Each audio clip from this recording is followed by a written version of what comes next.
Hello माझ्या लाडक्या मैत्रिणींनो, नीलम ब्युटी ब्लॉग्समध्ये तुमचे स्वागत आहे। तर आज मी तुम्हाला स्किन केअरबद्दल माहिती देणार आहे।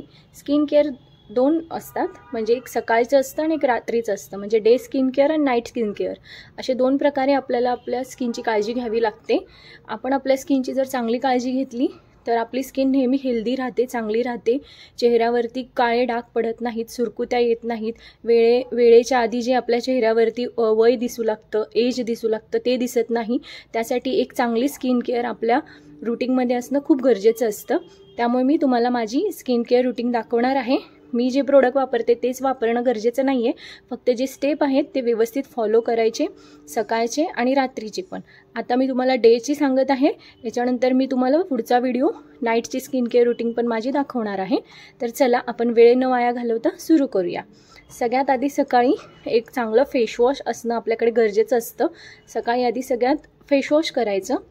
मी हे सिंपलचं फेसवॉश वापरते, हे फ्रेग्रन्स फ्री आहे आणि माइल्ड आहे, चेहऱ्याला अजिबात काही हार्मफुल होत नाही आणि ह्याच्यात वास वगैरे काही नाही आहे, एकदम जेल बेस आहे आणि खूप चांगलं आहे हे फेसवॉश। आणि एक सेटाफिलचं येतं, ते सुद्धा मी वापरते, ते माझं संपलं आहे म्हणून मी हे वापरते। हे सुद्धा खूप छान आहे, तर तुम्ही वापरून बघू शकता, नाही तर दुसरं कोणतंही वापरा जे तुम्हाला आवडेल ते। पण एक चांगलं फेसवॉश आपल्या स्किन केअरमध्ये असणं गरजेचं असतं, जेणेकरून आपला चेहऱ्यावर जे मळ वगैरे असेल किंवा चेहऱ्यावरती काय असेल घाण वगैरे तर सगळी व्यवस्थित निघून जाते। तर प्लीज सोप वापरू नका चेहऱ्याला, कोणताही माइल्ड फेसवॉशच वापरा। सोपमुळे आपला चेहरा खूप कोरडा पडतो आणि चेहऱ्यावर हे होतं, म्हणजे सुरकुत्या वगैरे येतात लवकर। आणि चेहरा स्वच्छ धुतल्यानंतर दुसरे स्टेप आपल्याला चेहऱ्याला टोन करायचं असतं। त्याच्यासाठी एक चांगलं टोनर वापरणं गरजेचं असतं।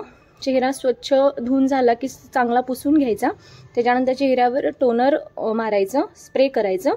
तर मी हे टोनर वापरते, रोज वॉटर आहे, तसं मी साधंही रोज वॉटर डाबरचं पण वापरते किंवा हे रोज वॉटर वापरते। तर तुम्ही कोणतंही टोनर वापरू शकता। प्लममध्ये सुद्धा खूप छान आहे, राईस वॉटरचं आहे टोनर।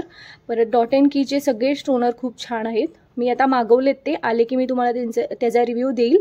पण एक चांगलं टोनर आपल्या स्किन केअरमध्ये असणं गरजेचं असतं, जेणेकरून आपले जे पोर्स ओपन झालेले असतात स्किन म्हणजे चेहरा धुतल्यानंतर ते बंद व्हायला मदत होते, पोर्स आपले ओपन राहत नाही चेहऱ्याचे। म्हणून एक चांगला टोनर चेहऱ्यावर स्प्रे करायचा आणि तो चांगला सुकू द्यायचा। सुकला की त्याच्यानंतर तिसरी स्टेप आपण फॉलो करायची, सिरम। एक चांगलं सिरम आपल्याकडे असणं गरजेचं असतं। सिरममध्ये खूप प्रकार येतात, मी तुम्हाला परत कधीतरी व्हिडिओ काढेन सिरमवरती की कोणतं सिरम कसं वापरायचं, कोणी कोणतं वापरलं पाहिजे, प्रत्येकाच्या वयाप्रमाणे सिरम असतं। पण एक व्हिटॅमिन सी सिरम आणि नायसियामाइड सिरम हे कोणीही वापरू शकतं, फक्त 19 वर्षाच्या वरच्या मुलींनी वापरावं।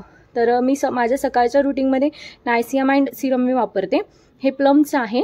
तर डर्माकोमध्ये पण येतं आणि इतरही ब्रँडमध्ये नायसियामाइड सिरम येतं। तर तुम्हाला जे चांगलं वाटेल, जो ब्रँड तुम्हाला आवडत असेल त्याचे वापरा। फक्त हे 10% आहे, 5% पासून सुरुवात करा, ते आधी वापरा। ते सूट झालं की मग 10% वापरा। माझं 5% मी महिना 2-3 महिने वापरलं होतं, त्याच्यानंतर मी हे 10% सुरू केलं आहे, जे मला सूट होतं। तर मी कधीतरी नायसियामाइड लावते आणि कधीतरी मी व्हिटॅमिन सी लावते, म्हणजे एक दिवस मी हे लावते, एक दिवस मी हे लावते। व्हिटॅमिन सी ज्यांना सूट नाही करत त्यांनी दररोज सकाळी नायसियामाइड लावलं तरी चालेल, आणि ज्यांना व्हिटॅमिन सी सूट होतं त्यांनी एक दिवस हे वापरायचं, एक दिवस हे वापरायचं। दोन्ही एकत्र वापरायचे नाहीत, कारण दोन्हीही एकमेकाला सूट नाही करत। त्यामुळे हे वापरायचं किंवा मग हे वापरायचं। 2-3 ड्रॉप आपल्या चेहऱ्यावर सोडून व्यवस्थित चेहऱ्याला हलका मसाज द्यायचा, जास्त मसाज द्यायचं नाही, चेहरा फक्त मुरवायचं आणि ते सुकू द्यायचं। ते चेहऱ्यात मुरलं, सुकलं की मग आपली सगळ्यात महत्त्वाची स्टेप म्हणजे सनस्क्रीन, जी स्किप करायची नाही।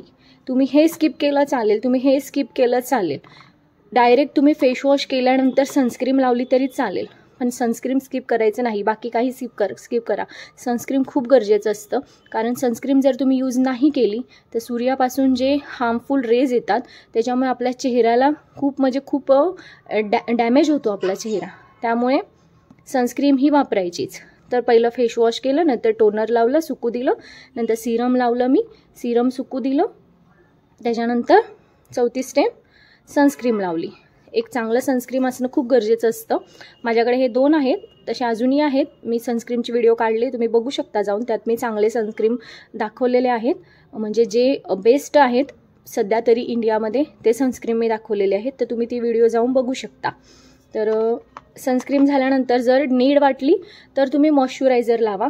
जर मॉइश्चरायझरची नीड नसली तर लावणं काही गरजेचं नाही आहे. जर तुमचा चेहरा खूपच ड्राय असेल तर तुम्ही मॉइश्चरायझर लावू शकता. ड्राय नसेल तर मॉइश्चरायझर स्किप करा आणि आपली रुटीन संपवा. आणि स्किन केअर रुटीन ही रोज फॉलो करायची. असं नाही एक दिवस लावलं एक दिवस नाही. रोज जर तुम्ही अशी व्यवस्थित स्किन केअर केली तर तुमचा चेहरा नेहमी व्यवस्थित राहणार. चेहऱ्याची बेरीज असते ना आपले जे, ते चांगलं राहतं आणि चेहऱ्यावरती पिंपल्स येत नाहीत. परत चेहऱ्यावरती सुरकुत्या येत नाहीत आणि जे म्हणजे वयाच्या आधीच आपला चेहरा वयस्कर दिसतो तसा दिसत नाही. फक्त एवढीच स्टेप तुम्ही फॉलो करा. ह्याच्या व्यतिरिक्त जास्त काही थोपण्याची गरज नाही आहे. एवढं केलं तरी भरपूर आहे. आणि ह्याच्यानंतर तुम्हाला जर कुठे जायचं असेल तर तुम्ही मेकअप करू शकता आणि बाहेर जाऊ शकता. पण मेकअपच्या आधी ही स्किन केअर तुम्ही रोज सकाळी फॉलो करा. आणि तुम्हाला जर हे प्रोडक्ट आवडत असतील तर हे लावा किंवा इतरही भरपूर प्रोडक्ट आहेत. तुम्ही मला कमेंटमध्ये सांगा की तुम्हाला म्हणजे कशामध्ये प्रोडक्ट, कोणते चांगले प्रोडक्ट हवे आहेत. कमेंट सेक्शनमध्ये सांगा. मी तुम्हाला सजेस्ट करेन की सनस्क्रीनमध्ये काय चांगलं आहे, मॉइश्चरायझरमध्ये काय चांगलं आहे, टोनरमध्ये काय चांगलं आहे, सिरम सगळं सजेस्ट करेन. मला फक्त कमेंट सेक्शनमध्ये सांगा तुम्ही मी कशावर व्हिडिओ बनवू. ठीक आहे मैत्रिणींनो, याच्यानंतरचा व्हिडिओ नाईटची स्किन केअर रुटीन येईल, तेही तुम्ही बघू शकता. चला बाय.